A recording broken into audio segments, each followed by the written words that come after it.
Admiral Sarah Chen stared at the massive holographic display in the center of Earth's Combined Defense Command. The images flickering across the screen made her stomach turn, but she forced herself to watch every horrific second. 90,000 human beings, colonists from the Outer Rim settlement of New Harmony, stood in perfect rows on what appeared to be a massive metal platform suspended above a glowing pit.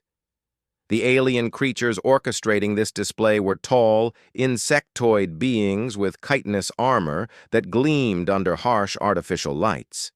Their leader, wearing elaborate ceremonial markings, gestured with 4 arms toward the camera.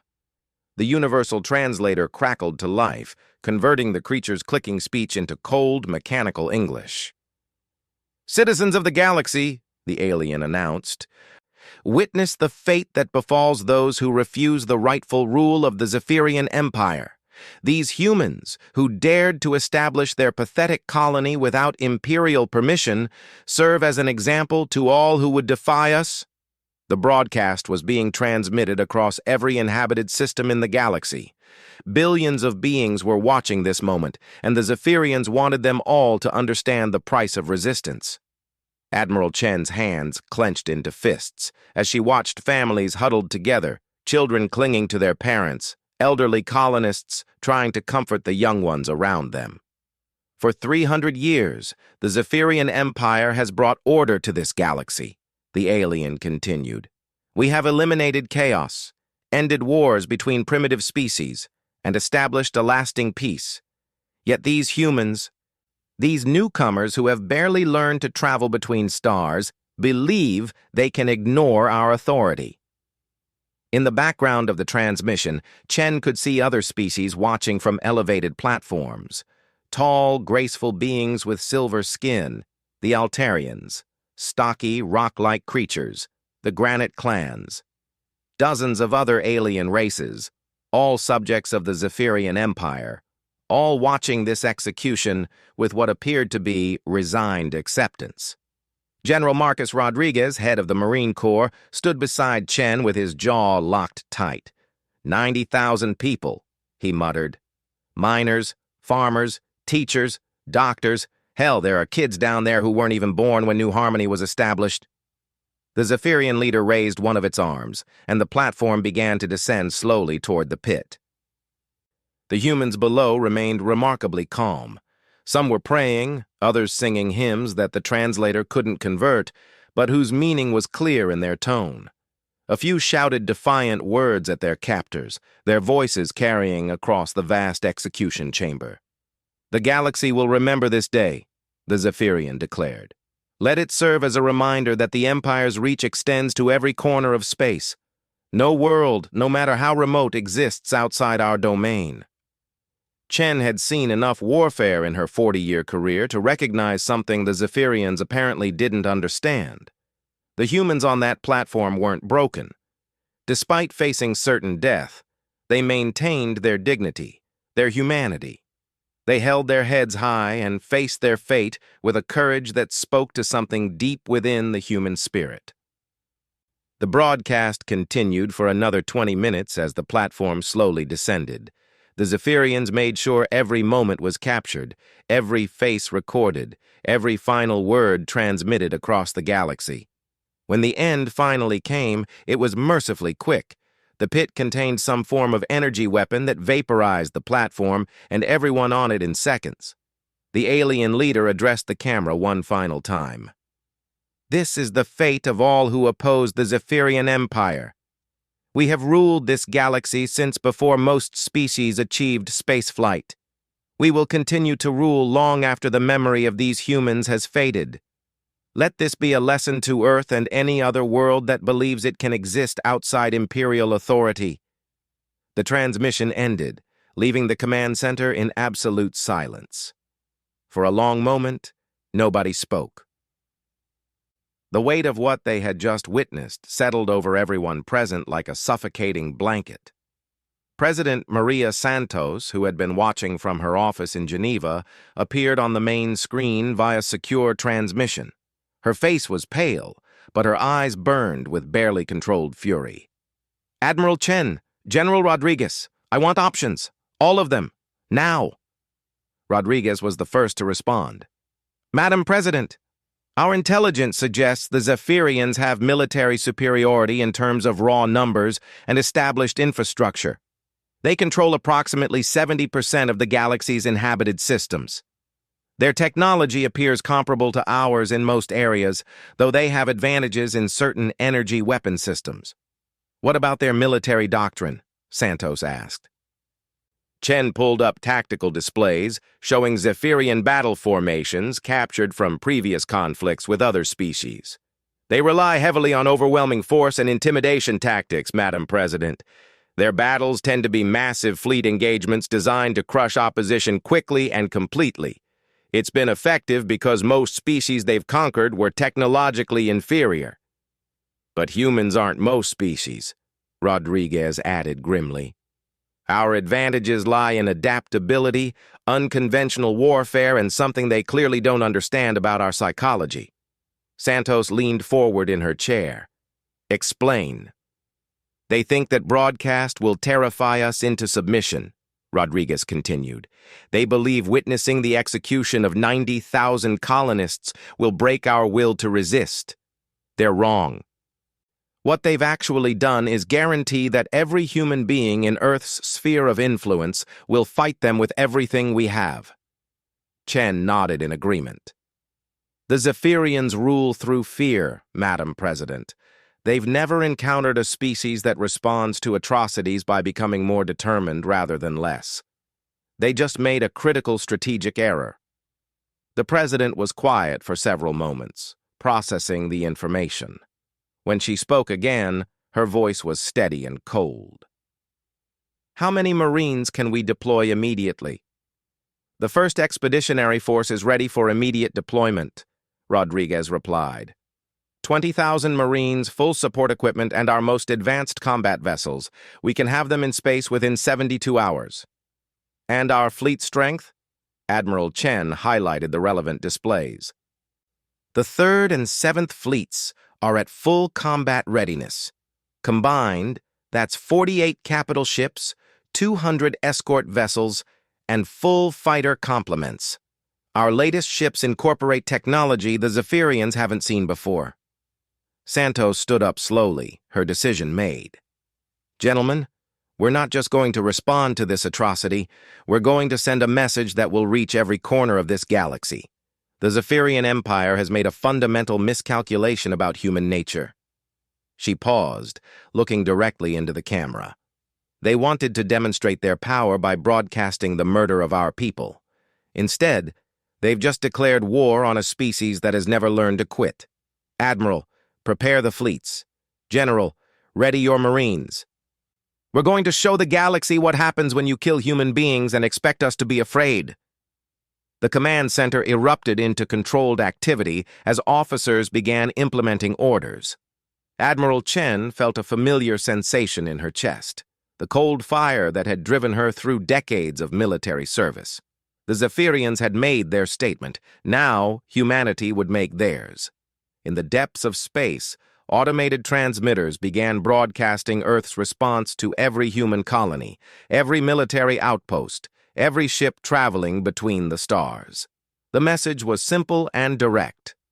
New harmony has been avenged. The Zephyrian Empire has declared war on humanity. We will respond accordingly. Across human space, the reaction was immediate and unanimous. Colonies began mobilizing their defense forces. Merchant vessels converted to support roles. Civilian populations prepared for the possibility of attack, while their governments pledged every available resource to the war effort. The Zephyrians had expected their broadcast to demonstrate their dominance. Instead, they had awakened something they didn't understand and couldn't control. They had awakened humanity's capacity for righteous fury, and they were about to learn why humans had never been conquered by anyone. Colonel James Mitchell stood in the briefing room aboard the UES Retribution, studying the holographic display of the Kepler 442 system. Intelligence reports indicated this was where the Zephyrian Empire had established a major military installation after conquering the indigenous Altarian population 6 months ago. It was also the closest Imperial stronghold to human space. "Gentlemen," Mitchell addressed his battalion commanders, "our mission is straightforward. We're going to take this system, eliminate the Zephyrian presence, and free the Altarian population. But this isn't just about military objectives. Command wants us to send a message that will reach every species in the galaxy." Major Sarah Kim, commanding the 3rd Battalion, raised her hand. "What kind of resistance are we expecting, Colonel?" Mitchell highlighted several structures on the display. Intelligence estimates approximately 50,000 Zephyrian troops, primarily their warrior caste. They've fortified 3 moons and established orbital platforms around the main planet. The Altarians are being held in labor camps on the planet's surface. The display shifted to show detailed scans of enemy positions. The Zephyrian warriors were impressive specimens, 8 feet tall, heavily armored, with natural weapons that could tear through most conventional materials. Their technology included energy shields and plasma weapons that had proven devastatingly effective against other species. "Sir," Captain Rodriguez from the 2nd Battalion asked, "how do we know the Zephyrians haven't already executed the Altarians as they did our people?" Mitchell's expression darkened. "We don't. But intelligence suggests they're keeping them alive as slave labor. The Altarians are skilled engineers and scientists. The Zephyrians are using them to maintain their technology." Above them, the Retribution and her escort vessels were approaching the edge of the Kepler 442 system. Admiral Chen's voice crackled over the comm system. "All stations, we're detecting Zephyrian patrol vessels moving to intercept. They appear to be transmitting warnings for us to withdraw." Colonel Mitchell activated his personal comm unit. "Admiral, this is Mitchell. What's our response to their warnings?"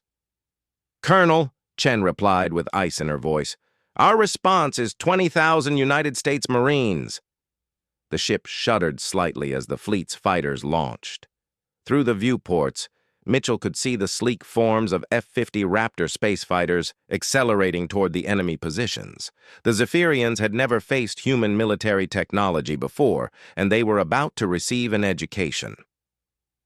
The first engagement occurred at the system's outer edge. Zephyrian patrol craft, confident in their superiority, moved to intercept the human fleet in standard formation. What they encountered instead was a coordinated assault that utilized tactics they had never seen before. Human fighters didn't engage in the traditional frontal assault favored by most species. Instead, they appeared from multiple vectors simultaneously, using advanced stealth technology and electronic warfare capabilities that confused Zephyrian sensors. The enemy ships found themselves under attack from directions they hadn't expected, by weapons they couldn't effectively counter. "Enemy patrol vessels eliminated," reported Captain Martinez from the flight deck. "No casualties on our side." The Zephyrians seemed completely unprepared for our approach. Mitchell wasn't surprised. Human military doctrine had evolved through centuries of warfare against opponents who understood human psychology and tactics. The Zephyrians, accustomed to fighting species who either submitted quickly or engaged in predictable patterns of resistance, had no experience dealing with an adversary who thought outside their established parameters. As the fleet advanced toward the inner system, resistance intensified. Zephyrian orbital platforms opened fire with massive energy weapons designed to destroy capital ships. The beams were powerful enough to vaporize most vessels with a single hit, and for a moment, it appeared the humans had underestimated their enemy's firepower.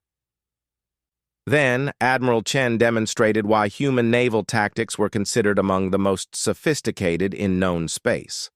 Instead of engaging the platforms directly, the human fleet split into smaller formations that attacked from angles the Zephyrians couldn't effectively cover. Coordinated missile strikes overwhelmed enemy point defenses, while smaller ships moved in to deliver precise attacks against critical systems. "Colonel Mitchell," Admiral Chen's voice came over the comm, "we've cleared a path to the 3rd moon. Your Marines are clear for deployment." Mitchell felt the familiar pre-combat adrenaline surge through his system. "Roger, Admiral. First wave launching now." The dropships launched from their bays like bullets fired from enormous guns. Each craft carried 50 Marines in full combat armor, along with heavy weapons and support equipment. The ships themselves were marvels of human engineering, heavily armored, equipped with advanced navigation systems, and capable of delivering troops precisely where they were needed despite enemy fire. As they descended toward the moon's surface, Mitchell studied the tactical display showing enemy positions. The Zephyrians had established their base in a series of interconnected domes, each heavily fortified and protected by energy barriers. Traditional assault tactics would have required massive firepower and resulted in enormous casualties. The Marines, however, weren't using traditional assault tactics. "All units, this is actual," Mitchell broadcast to his forces. "Remember, we're not here to fight the Zephyrians on their terms.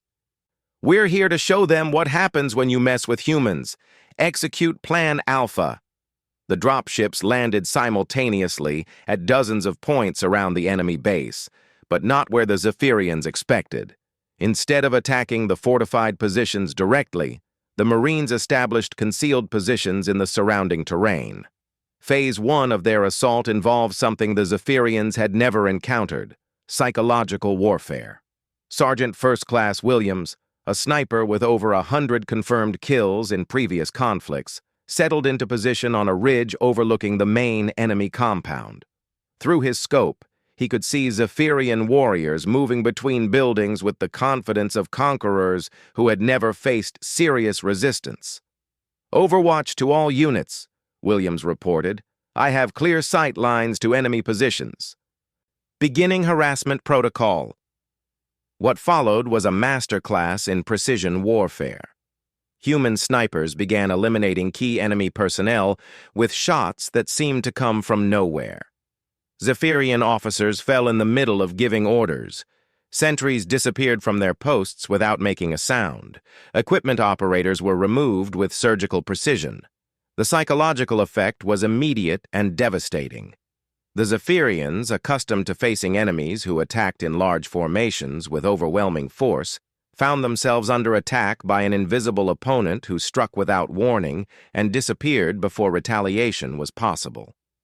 "Enemy forces are beginning to show signs of confusion," reported Major Kim from her observation post. "They're pulling back from exterior positions and consolidating in their central compound." Mitchell smiled grimly. This was exactly what they had hoped for. By forcing the Zephyrians to withdraw to their fortified positions, the Marines had reduced a complex battlefield to a single target area. Now they could begin Phase 2 of their assault. "All units prepare for coordinated assault. Remember, we want prisoners. Command needs intelligence about their empire, and the galaxy needs to see that humans take prisoners rather than execute them." The final assault began with precision orbital strikes that disabled the enemy's energy barriers without destroying the structures beneath them. This required a level of coordination between space and ground forces that few species had ever achieved. Each strike was carefully calculated to minimize collateral damage while eliminating specific defensive capabilities. As the barriers fell, the Marines advanced using small unit tactics that maximized their technological and training advantages. Instead of charging the enemy positions directly, they moved in coordinated teams that supported each other while maintaining constant communication with orbital assets. The Zephyrians fought bravely, but they were fighting an enemy they didn't understand, using tactics they had never encountered. Their warriors were individually superior in size and strength, but the humans worked as a cohesive unit that multiplied their effectiveness exponentially. Within 6 hours of landing, the moon's Zephyrian garrison had surrendered, not because they lacked courage or weapons, but because they faced an opponent who fought with a level of coordination and tactical sophistication that rendered their advantages meaningless. Colonel Mitchell stood in the captured command center, watching as his Marines secured the facility and processed prisoners. The Zephyrian commander, a massive warrior covered in ceremonial scars, stared at him with something that might have been respect. "You fight like no species we have encountered," the alien said through the universal translator. "Your warriors are smaller and individually weaker than ours, yet you defeated us decisively. How is this possible?" Mitchell looked out at his Marines, who were already preparing to move to the next objective. "Because we've been fighting each other for thousands of years. We've learned things about warfare that you can't understand until you've faced an enemy who knows you as well as you know yourself." He turned back to the Zephyrian commander. "Your empire rules through fear and superior firepower. You've never faced an opponent who responds to intimidation by becoming more dangerous. You executed 90,000 of our people thinking it would make us afraid. Instead, you've given us a reason to show the galaxy what humans do to those who murder our families." The alien's translator conveyed something that sounded almost like resignation. "What happens now?" Mitchell activated his comm unit. "Admiral Chen, this is Colonel Mitchell. Objective secured. Beginning liberation of the labor camps immediately. And Admiral, send a message to Earth. Tell them the Marines have landed, and we're just getting started."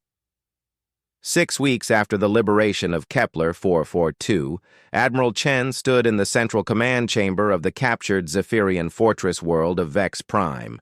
The massive structure had served as a regional command center for the Empire's military operations, and its capture had sent shockwaves throughout Zephyrian space. The battle for Vex Prime had been unlike anything the galaxy had ever seen. The Zephyrians had assembled their largest fleet in centuries, over 3,000 warships supported by orbital defenses that had never been breached. They were confident that their superior numbers would crush the human forces and end this embarrassing rebellion. They had been catastrophically wrong. Human tactics had evolved during the weeks of continuous combat. Each engagement taught Earth's forces more about Zephyrian weaknesses, while the enemy seemed incapable of adapting to human strategies. The battle for Vex Prime had lasted only 18 hours, despite the overwhelming numerical advantage held by the defenders. General Rodriguez walked up to Chen, his face showing the exhaustion of weeks of continuous operations. "Admiral, we've completed the liberation of the prison camps. The numbers are staggering." Chen turned from the tactical display to face him. "How staggering?" "Over 2 million beings from 47 different species, some of whom have been enslaved for generations. The Altarians weren't the only ones the Zephyrians were using for forced labor. They've been systematically enslaving entire populations across their empire." The scope of Zephyrian brutality had become clear as human forces liberated system after system. What they had discovered was an empire built not just on conquest, but on the systematic enslavement and exploitation of entire species. The Zephyrians kept the most useful populations alive to serve their technological needs while executing anyone they deemed unnecessary. "Sir," Major Kim approached with a data pad in her hands. "We've been analyzing the intelligence gathered from captured command centers. The Empire's structure is more fragile than we initially believed." Chen studied the information Kim presented. The Zephyrian Empire controlled vast territory, but their control was maintained through fear rather than loyalty. Most subject species served only because they believed resistance was impossible. The systematic victories achieved by human forces had begun to change that calculation. "Admiral," called Captain Martinez from the communication station, "we're receiving reports from across Zephyrian space. Subject species are beginning to revolt in systems we haven't even attacked yet. Word of our victories is spreading faster than we expected." This had been an unforeseen consequence of human tactics. Unlike previous rebellions that the Zephyrians had crushed quickly, the human campaign had been designed to demonstrate to the entire galaxy that the Empire was not invincible. Every victory was broadcast widely. Every liberated population was given the opportunity to tell their stories to the rest of the galaxy. Colonel Mitchell entered the command center, still wearing his combat armor from the latest operation.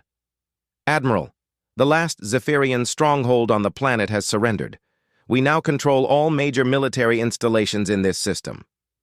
Chen nodded approvingly. "Casualties?" "Minimal on our side. The Zephyrians are starting to surrender rather than fight to the death. I think they are beginning to understand that we treat prisoners humanely rather than executing them." This had become one of the most powerful weapons in humanity's arsenal. While the Zephyrians executed captured enemies as a matter of course, humans treated prisoners according to established conventions of warfare. Word of this treatment had spread throughout Zephyrian ranks, and increasing numbers of enemy soldiers were choosing surrender over certain death. "Sir," Lieutenant Commander Harper approached with urgent news. "We're receiving a priority transmission from Earth. President Santos wants to address the entire galaxy." Chen authorized the transmission, and President Santos appeared on the main display. Her image would be broadcast not just to human forces, but to every inhabited system in the galaxy through captured Zephyrian communication networks. "Citizens of the galaxy," Santos began. "6 weeks ago, the Zephyrian Empire broadcast the execution of 90,000 human beings. They did this to demonstrate their power and to intimidate any who might oppose their rule. Today I stand in the former heart of their empire to deliver humanity's response."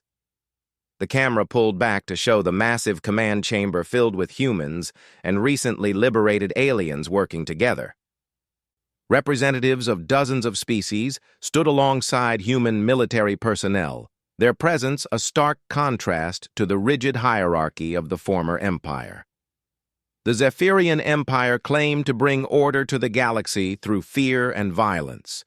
What they actually brought was systematic oppression, slavery, and genocide.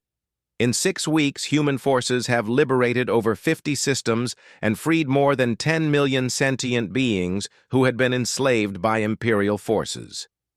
Chen watched the tactical displays showing the true scope of the campaign. Human forces now controlled nearly 15% of former Zephyrian territory, but their influence extended far beyond the systems they had physically occupied. Revolts were occurring across the empire as subject species realized that resistance was possible. Santos continued her address. "But this message is not about humanity's military victories. It is about the choice every species in this galaxy now faces. You can choose to live under the rule of those who execute entire populations to maintain power, or you can choose to join a community of free species who resolve their differences through negotiation rather than violence." The president gestured to the aliens standing around her. "These representatives come from species that were enslaved by the Zephyrian Empire for centuries. Today, they stand here as free beings, not because humanity conquered them, but because we fought to liberate them. This is the difference between conquest and liberation." Admiral Chen received a priority communication from the fleet's intelligence officer. The message was brief but significant. "Admiral, we're detecting massive Zephyrian fleet movements. It appears they're withdrawing from the outer territories and consolidating around their core worlds." This was the development Chen had been expecting. The Zephyrian Empire was finally beginning to understand the true nature of the threat they faced. Human forces weren't just winning battles. They were destroying the foundation of imperial power by demonstrating to subject species that freedom was possible. Colonel Mitchell joined Chen at the tactical display. "Admiral, what are our orders if the Zephyrians want to negotiate?" Chen considered the question carefully. "Our mission was to respond to the murder of 90,000 humans, but we've discovered something bigger than that. We've found an entire galaxy of enslaved species who deserve freedom." President Santos was concluding her address. "To the Zephyrian leadership, I offer this choice. Surrender unconditionally and face trial for your crimes, or continue fighting and face the consequences. To every other species in this galaxy, I offer partnership rather than subjugation, cooperation rather than conquest." She paused, looking directly into the camera. "The age of the Zephyrian Empire is over. What comes next will be decided by all of us, working together as equals. Humanity has shown that freedom is possible. Now it is up to each of you to decide whether you want it." The transmission ended, but its effects were immediate. Communication networks across the galaxy lit up with messages from species declaring their independence from Zephyrian rule. Some asked for human assistance, others simply announced their withdrawal from the Empire. Within hours, reports began arriving of entire Zephyrian fleets surrendering rather than continuing a war they could no longer win. The Empire that had ruled through fear found that fear no longer worked when their subjects had seen a different way of life was possible. 3 days later, the Supreme Commander of Zephyrian forces requested a meeting with Admiral Chen. The alien leader, once the master of billions of beings, stood in the same chamber where his empire had coordinated the execution of human colonists. "Admiral Chen," the Zephyrian commander said through his translator, "we wish to discuss terms of surrender." Chen studied the alien carefully. "There are no terms to discuss. You will surrender unconditionally and submit to justice for your crimes. The species you enslaved will decide your fate, not us." The commander's translator conveyed something that sounded like confusion. "You are not claiming our territory for yourselves?" "Humanity has no interest in ruling other species," Chen replied. "We believe in self-determination. Each species will govern itself as it sees fit." This concept appeared to be almost incomprehensible to the Zephyrian mindset. They had built their entire civilization on the assumption that one species must dominate others. The idea that different species could coexist as equals was foreign to everything they understood. General Rodriguez stepped forward. "Commander, your empire executed 90,000 humans because you thought it would terrify us into submission. Instead, you taught us that your way of ruling must end, not just for humans, but for everyone." The Zephyrian commander was silent for a long moment. When he finally spoke, his words were transmitted across the galaxy through the same networks that had once broadcast human executions. "The Zephyrian Empire surrenders unconditionally to the forces of humanity and their allies. We accept responsibility for our crimes and submit to galactic justice." Admiral Chen activated the communication system. "All human forces, this is Admiral Chen. Mission accomplished. The Zephyrian Empire has surrendered. Begin transition to peacekeeping operations immediately." As reports flooded in from across the galaxy, Chen realized that humanity had achieved something unprecedented. They had not just won a war. They had liberated an entire galaxy and demonstrated that cooperation was possible between different species. The broadcast that was meant to intimidate humanity into submission had instead awakened something the Zephyrians could never understand: the human refusal to accept injustice, regardless of the odds. They had learned too late that some species respond to oppression by becoming more determined to resist, not less. In the weeks that followed, representatives from hundreds of species would gather to establish new forms of galactic governance based on equality rather than domination. The age of empire was over, replaced by an age of cooperation that began when 90,000 humans died and their deaths were answered by 20,000 Marines.